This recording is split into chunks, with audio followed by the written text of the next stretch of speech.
बिस्मिल्लाहिर्रहमानिर्रहीम, अस्सलाम वालेकुम। Welcome back to my channel. मैं हूँ मारिया और आप देख रहे हैं मेरा चैनल महफूज डेली रूटीन। कैसे हैं आप सब? खुश रहिए, आबाद रहिए, से मुस्कुराते रहिए।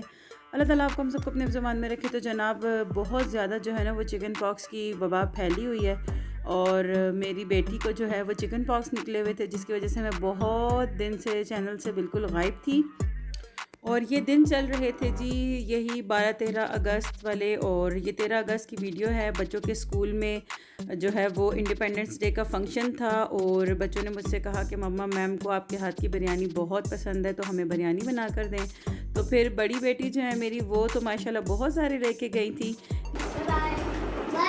बाय बाय बेटा, अल्लाह हाफिज़, दुआएं पढ़ के जाना। नहीं है पापा, इनके अपने काम से चले गए थे और मैं उठ के जैसे ही इनके पास से कपड़े वगैरह उतारने आई हूँ तो पीछे से अबीर भी उठ गई है।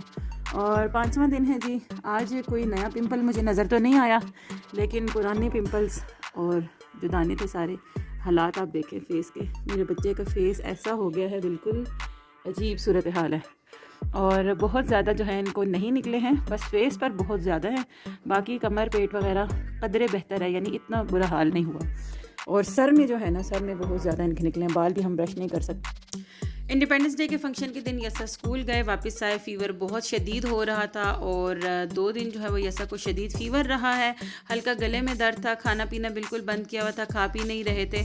और अब जो है ना वो चिकन पॉक्स निकलना शुरू हो गए हैं। और अभी जो है वो मंडे नाइट है। सुबह में 4-6 जो है ना वो चिकन पॉक्स नज़र आ रहे थे, लेकिन इस वक्त जो है यसा की फुल बॉडी तकरीबन भरना शुरू हो गई है। फेस पर बहुत ज़्यादा हो गए हैं, आँखों के अंदर भी हैं, मुँह के अंदर भी हैं, हलक में भी हैं, इवन के ये जो गम्स होते हैं दांतों के, उनके ऊपर भी हैं, जबड़ों में भी हैं, कानों के अंदर हैं, पूरा हलक है। मतलब हर जगह जो है ना वो चिकन पॉक्स नज़र आ रहे हैं। तो इसके लिए बेहतरीन चीज़ ये है कि बच्चे को मीठी मीठी चीज़ें खिलाएं, कस्टर्ड खिलाएं, खीर खिलाएं।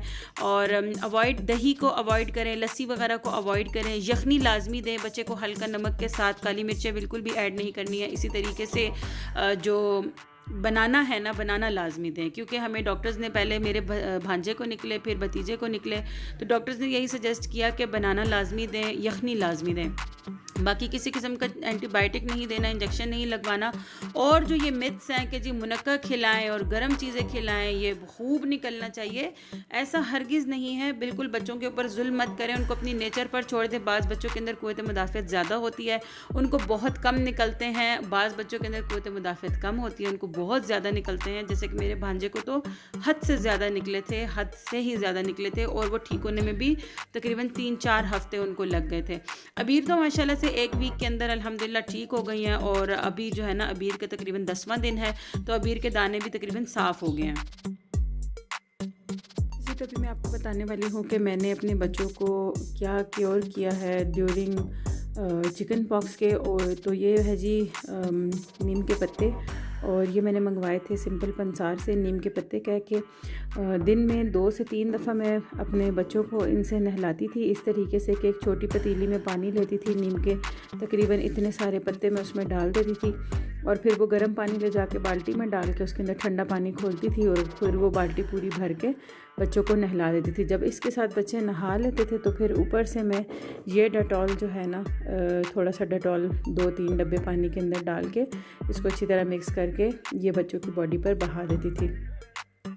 उसके बाद जी जब बच्चे बाहर निकलते थे नहा कर, उनके बॉडी को किसी भी चीज़ से वाइप नहीं करती थी। बिल्कुल हल्का सा मैंने एक कपड़ा रखा हुआ था, उसके साथ मैं वाइप करती थी, और उसको जैसे ही मैं बच्चों का बॉडी सुखा लेती थी, फ़ौरन मैं उस कपड़े को वॉश करके उसी वक्त तार पर फैला देती थी, ताकि दूसरे टाइम पर मुझे वो काम आए।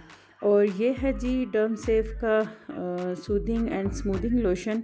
और यहाँ पर इसके ऊपर पूरा जो है ना वो इसके इंग्रेडिएंट्स वगैरह लिखे हुए हैं, जबकि इस साइड पे इसका बताया हुआ है कि ये इसके क्या क्या बेनिफिट्स हैं। इसके अंदर इन्होंने कहा है कि अगर कोई चीज़ काट लेती है, या किसी किस्म का सन बर्न हो जाता है, या चूल्हे से किसी को बर्न हो जाता है, या केमिकल एलर्जी हो जाती है, या डिटर्जेंट इन्फेक्शन हो जाता है, या इंसेक्ट बाइट्स है, कोई भी मसला है, उसके लिए ये लोशन बहुत अच्छा। और वाकई इसको लगाकर बिल्कुल ऐसे मेरा बेटा जब थोड़ा ठीक हो गया, तो वो शरारत में मुझे कहता था, मामा मैं तो नारान की बर्फ़ में पहुंच गया हूँ, मामा मैं तो नारान की बर्फ़ में पहुंच गया हूँ। ये बिल्कुल एकदम से बॉडी को बिल्कुल ठंडा और कूल कर देती थी। उसके अलावा जी जब दाने जो हैं वो जल गए और बिल्कुल ब्लैक होकर ड्राई होना शुरू हो गए तो फिर मैं बच्चों को जो है ना वो साबुन वगैरह से हल्का सा नहला के फिर डेटॉल वगैरह बच्चों को लगाती थी और इसी तरीके से नीम के पत्तों का पानी के साथ ही नहलाती थी। और जो मुंह के अंदर इनके बहुत ज़्यादा छाले निकले थे ना, उन छालों के लिए मैंने इनको यूज़ करवाया है ये थेरोटसिल, और इसकी कीमत थी 450 रुपये। और मुंह के अंदर बहुत ज़्यादा मेरे बेटे को जो है ना वो दाने निकले थे चिकन पॉक्स के, तो मैं इनके मसूड़ों के ऊपर, इनके हलक में अच्छे तरीके से, उनके जबड़ों पे बहुत, क्योंकि ब्रश वगैरह भी नहीं कर पा रहे थे, बहुत ज़्यादा मसला हो रहा था। और बुखार जब बहुत शदीद हो जाता था तो मैं फिर ये फेनब्रो जो है सिरप उनको दे देती थी, लेकिन ख्याल रखती थी कि 4 घंटे का वक्फ़ा जो है ना वो एक दवाई से दूसरी दवाई के दरमियान लाजमी हो जाए। फिर जिस वक्त बच्चे तकरीबन ठीक हो गए और अब छिलके उतरने की बारी थी, तो दिन के वक्त में मैं जब उनको कपड़े पहनाती थी तो नहला कर फिर मैं ये कोकोना मरहबा वालों का ऑयल है, कोई भी कोकोनट ऑयल आप ले सकते हैं, तो मैं ये वाला कोकोनट ऑयल लगाती थी। और फिर रात को जिस वक्त मैं इनको नहला कर सुलाने लगती थी तो फिर मैं ये वैसलीन जो आम पेट्रोलियम जेली होती है, वो पेट्रोलियम जेली के साथ बहुत अच्छे तरीके से पूरी बॉडी का मसाज करके उनको कपड़े पहना कर फिर आराम से सुला देती थी। तो एसी चल रहा होता था, इस वजह से इतना मसला भी नहीं होता था, बच्चों को इतना फील नहीं होता था कि पेट्रोलियम जेली से कोई उनकी बॉडी में हीट आ रही है। और यहाँ पर है जी ये गिगल है, इसको गिगल बोलते हैं, और ये हरमल के बीज हैं, हरमल के दाने, और यहाँ पर ये नीम के पत्ते हैं। रात के वक्त में जब बच्चे सोने लगते थे और उनके जो है ना वो बहुत ज़्यादा ज़ख़म उनको तंग करते थे, मुझे होता था कि अभी ये रात है और ये लोग खो जाएंगे, तो फिर उस वक्त में मैं ये करती थी कि तेज़ कोयला गर्म करती थी, उसको स्टील के फ्राई पैन में रखती थी, और फिर उसके बाद थोड़ा सा गिगल और तकरीबन इतना सारा हरमल और ये नीम के पत्ते, कोयले के जो सही रेड हुआ हुआ हिस्सा होता था उसको थोड़े टुकड़े टुकड़े करके फैला के पूरे फ्राई पैन में उसमें इसकी धुनी जो है ना पूरे कमरे में और बच्चों को भी लगाती थी। जब मैंने देखा कि बच्चे ठीक हो गए हैं, उसके बाद अच्छे तरीके से बेड की सफाई वगैरह करके और बेड का गद्दा वगैरह मैंने साफ़ किया, फिर उसके बाद मैंने उसको अच्छे तरीके से धूप लगाई, और जब धूप लग गई तो फिर जब मैंने उसको बेड पर डाला तो मैंने उसको दोनों तरफ से बहुत अच्छे तरीके से यही धुनी गिगल, हरमल और नीम के पत्तों की दी, और माशाल्लाह से जी अल्हम्दुलिल्लाह घर से कम्प्लीटली जो है ना वो चिकन पॉक्स का मर्ज़ हमारे ख़त्म हो गया है। आज जी ये सब बहुत ठीक है माशाल्लाह, काफ़ी हद तक जो है वो इनका चिकन पॉक्स ठीक हो गया है, लेकिन शर्ट नहीं पहनते, कहते हैं कि मुझे बहुत ज़्यादा इरिटेशन होती है शर्ट से, तो सारा दिन ये पतला सा पजामा पहन के घूमते रहते हैं। दिन में 3 से 4 दफ़ा नीम के पत्तों के पानी से नहा लेते हैं, और अभी जो है ना बहुत एक्टिव हो चुके हैं और माशाल्लाह से खेल रहे हैं। मेरे बच्चों की फूफो आई हुई हैं, सबसे छोटी वाली फूफो हैं, और मेरी सास का इंतकाल पिछले साल 13 अगस्त को हुआ था, तो उसके बाद ये फ़र्स्ट टाइम जो हैं हमारे घर आई हैं, और इसी तरह आई हैं कि जैसे मतलब वो अपने मैके आई हैं। तो मेरी पूरी कोशिश है कि बच्चे खुश रहें, मेरी जो नंद हैं वो खुश रहें, ताकि उन्हें ये एहसास ना हो कि वालिदा का इंतकाल हो गया है तो किसी ने परवाह नहीं की। तो यही वजह है कि मैं टोटल टाइम जो है अपना उनके साथ स्पेंड कर रही हूँ, और मतलब हम ज़्यादातर टाइम बैठ के गपशप करते हैं, या कुछ अच्छा सा बनाकर खा लेते हैं, या कहीं बाहर चले जाते हैं। मोस्टली हमारा यही चल रहा है कि हम कहीं ना कहीं बाहर जा रहे हैं। तो इस वक्त जो है ना वो बच्चे माशाल्लाह खूब चीखो पुकार मचा कर ना खूब खेल रहे हैं।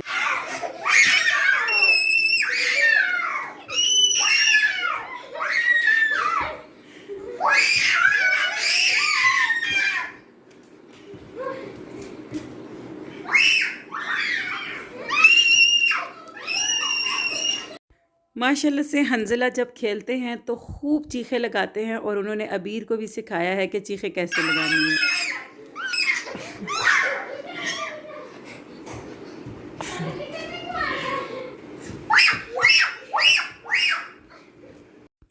अच्छा जी, तो ये 3 रीज़न हैं जिनकी वजह से मैं बिल्कुल अपने चैनल से आउट थी। फ़र्स्ट तो ये है कि मेरे बच्चों को चिकन पॉक्स थे, और इनके चिकन पॉक्स के फ़र्स्ट 6 डेज़ कम्प्लीटली मैंने इनके साथ बेड पर गुजारे। जितनी देर ये सोते थे उतनी देर फटाफट अपने काम निपटा के मैं वापस इनके पास पहुंच जाती थी। सेकंड रीज़न ये थी कि सारा दिन बच्चे खेलते कूदते थे, खूब शोर हंगामा था, ये सब स्कूल नहीं जा रहे थे, और अबीर और हंज़ला भी माशाल्लाह खूब खेलते थे। तो फिर इस वजह से ये होता था कि मैं बच्चों को नहीं कह सकती थी खामोश हो जाओ, ये करो वो करो, कभी गाड़ियाँ भगाने की आवाज़, कभी खिलौनों की आवाज़, कभी बच्चों की शोर शराबा। तो मैं कहती थी कि चलो बच्चे इंजॉय करें। और थर्ड और मेन रीज़न ये था कि मैं अपनी नंद के सामने जो है बिल्कुल भी वीडियोस वगैरह नहीं बनाती थी, क्योंकि मेरे इन 2 चैनल्स मैरू डेली रूटीन और मारिया ज़ुबैर ऑफिशियल का किसी को भी नहीं पता कि ये दोनों चैनल्स मेरे हैं या मैं इन पर काम कर रही हूँ, और ना ही ये अभी इतने वायरल हैं कि किसी को पता चले कि कोई चैनल मेरे भी हैं। और इससे पहले जो मेरा सबसे पहला चैनल था मारिया ज़ुबैर किचन के नाम से, उस चैनल पर मेरा बहुत अच्छा काम चला था, लेकिन मुझे नेगेटिविटी इतनी मिली थी अपने ख़ानदान से भी और हर तरफ से। हर बंदे ने मुझे ये बात कही कि यूट्यूब पर कामयाब होना इतना आसान नहीं है, फ़लाना भी करा था, फ़लाना भी करा था, तो उसने छोड़ दिया। उसका रीज़न ये था कि जी जब तक जो है यूट्यूब पर आप बेपर्दा नहीं होते, जब तक आप अपनी शक्ल नहीं दिखा देते, जब तक आप अपने आप को नंगा नहीं कर लेते, इस तरह के अल्फाज मैंने सुने कि जब तक आप अपने आप को यूट्यूब पर नंगा नहीं करते तब तक आप जो है ना कामयाब नहीं हो सकते। यूट्यूब उन्हीं लोगों को कामयाब करवाता है जो लोग मतलब अपने आप को एक्सपोज कर देते हैं कम्प्लीटली यूट्यूब के ऊपर। तो खैर मैंने किसी बातों की तरफ कान तो नहीं धरे, लेकिन चूँकि उस चैनल का सभी को पता था तो मैंने उस पर काम काफ़ी हद तक कम कर दिया था। फिर अब बाय चांस जो है ना वो मेरा चैनल मोनेटाइज भी हो गया, काफ़ी अच्छा चल गया था, और फिर मेरी आंख पर लग गई चोट और 8 महीने कम्प्लीटली मेरी आंख को रेस्ट था, क्योंकि मेरा आई बॉल जो है वो चोट लगने से ब्लू हो गया था और डॉक्टर ने रेस्ट का कह दिया। फिर बाद में मैं कोशिश भी करती रही, लेकिन उस चैनल पर मेरे फिर पहले जैसे व्यूज़ नहीं आए, क्योंकि पहले मेरे हज़ारों में व्यूज़ थे और बाद में मेरे व्यूज़ बिल्कुल नहीं आते थे। खैर जी, ये तो थी मेरी पिछली स्टोरी और ये रीज़न्स मैं आपको बता रही थी। और इस वक्त जो है ना वो मगरिब के बाद का वक्त है। मगरिब के बाद का वक्त आपको पता है मैं अपने बच्चों को पढ़ाती हूँ, तो आज मैंने अनाया से कहा कि मैं किचन में जा रही हूँ, आप फटाफट से पापा को अपना टेस्ट सुनाओ और मेरे पास किचन में आ जाओ। अच्छा जी, तो आज वैसे हमारा प्रोग्राम था मुगलिया बैठक जाने का, और हमने प्रोग्राम बनाया था कि हम आज जो है ना शाम को बच्चों को लेकर मुगलिया बैठक जाएंगे, और वो फुल ओपन एयर है, बहुत मज़ा आता है वहाँ पर। लेकिन बारिश बहुत ज़्यादा तेज़ थी, जिसकी वजह से मैंने कहा कि भाई घर पर ही कुछ कर लेते हैं, आज नहीं जाते। फिर शाम को भी जो है ना वो चाय के साथ समोसे वगैरह और चीज़ें मंगवा कर हमने थोड़ा खा ली थी। तो अभी मैंने पूछा क्या खाना है, सबने कहा कुछ हल्का फुल्का। फिर मुझे आइडिया आया कि चलो कबाब वगैरह पड़े हुए हैं तो फटाफट से जो है ना रोल पराठे बना लेते। तो अभी मैंने नाया को किचन में बुलाया। नाया ने दिन को जो है वो आके अपने स्कूल का होमवर्क कर लिया था, वैसे आमतौर पर नहीं करती, लेकिन अभी हंजिला की वजह से फटाफट से कर लिया कि हंजिला आया हुआ है तो शाम को वो खेलता है, दिन को वो सोता है, तो मुझे फिर ना हंजिला और यसा के साथ खेलना है। तो अभी जो है वो फटाफट से अपने टेस्ट वगैरह बाबा को सुनाकर मेरे पास किचन में आ गई हैं, और ये डिप नाया को बनाना आता है तो वो ख़ुद ही बना लेंगी। और बाकी मैंने सैलेड वगैरह काट लिए हैं, कबाब फ्राई हो गए हैं। तो पराठे जो हैं वो मैं गंदम के आटे के ही बना रही हूँ, क्योंकि मैदा जो है उसको हज़म करना वैसे ही मुश्किल होता है, और गंदम जो है ना वो ईज़िली हज़म हो जाता है। और रात का वक्त है तो हम वैसे भी मेरी कोशिश होती है कि रात के वक्त में मैदे की चीज़ें जो है वो अवॉइड ही की जाए। और इसी तरह जो है ना वो मेरी कोशिश है कि मैं अपनी चैनल की रूटीन कुछ इस तरह से बना लूँ कि मॉर्निंग में जो है ना वो मैं 11 से 1 बजे के दरमियान में अपना डेली व्लॉग अपलोड कर दिया करूँ, और शाम को 5 से 7 के दरमियान मेरी कोशिश है कि मैं अब अपनी रेसिपीज़ अपलोड करना शुरू करूँगी। और जो मैंने अपने चैनल का जिक्र किया है मारिया ज़ुबैर किचन का, तो उसके भी मेरी इरादा है कि मैं अपने सारी वीडियोज़ को दोबारा से वॉइस ओवर करके यहाँ पर इस चैनल पर अपलोड करना शुरू कर दूँ, ताकि मेरे व्यूअर्स जो है उससे बहुत ज़्यादा फ़ायदा उठा सके। तो मुझे सपोर्ट कीजिए। वो लोग जो ये कहते हैं कि जी पर्दे वाली औरतें या बुर्के वाली औरतें कामयाब नहीं हो सकती, क्योंकि जो लोग अपना आप दिखाते हैं वही लोग यूट्यूब पर कामयाब होते हैं, तो इस मिथ को हमने करना है नाकाम। तो मुझे सपोर्ट कीजिए, मेरे चैनल को सब्सक्राइब कर दीजिए, वीडियो को ज़रूर लाइक कीजिए, अपना कमेंट सेक्शन में अपना फीडबैक ज़रूर दीजिए कि मैं मज़ीद किस तरह की वीडियोज़ लेकर आऊँ, या आप किस टाइप की वीडियोज़ देखना चाहते हैं, या आप कोई रेसिपी ख़ास तौर पर देखना चाहते हैं। अपने प्यारों का, अपने इस चैनल का बहुत सारा ख्याल रखिए। मिलते हैं बहुत जल्द ज़बरदस्ती नेक्स्ट वीडियो में, तब तक के लिए